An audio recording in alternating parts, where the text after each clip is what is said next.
Angibingelele kumbukeli weNtuzuma TV. Siyakwamukela kuhlelo lwethu lanamuhla lwe-Monday Motivation. Ake ngibuze nanku umbuzo. Ngabe unephupho ofisa ukuba lifezeke kule festive season?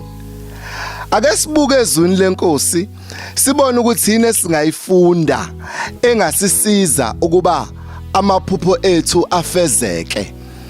Uma sibuka indaba yezazi zaseMpumalanga sithola isifundo esihle la khona ukuzimisela nokuzinikela kwenza amaphupho ethu afezeke.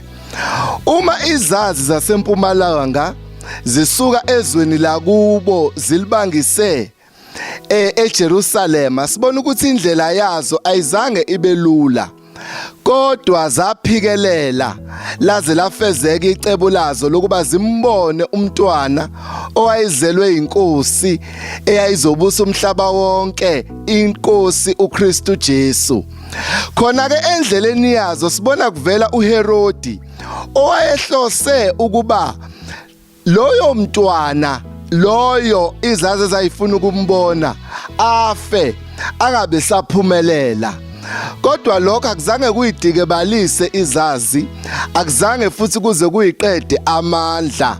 Zaphikelela njalo laze lafezeka icebo lokuba zimbone umntwana, inkosi uKristu Jesu.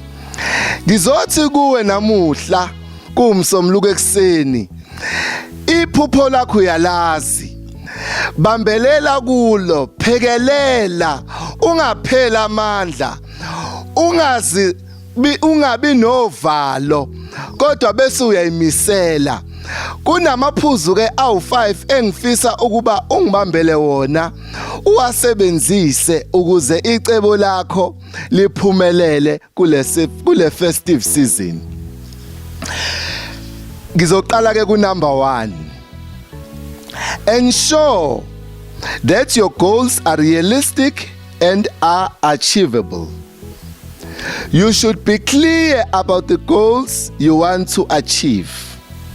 You should commit yourself into achieving those goals. You should have a plan with steps to take in order to realize your goals.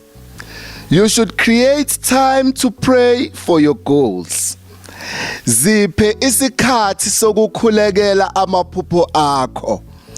Ngiyakholwa kakhulu ekutheni umkhuleko unamandla okuba amaphupho ethu onke afezeke uma sikhuleka egameni lika Kristu Jesu. Angibonge kakhulu ukuba ungiphindlebe, asiphinde sibonane futhi.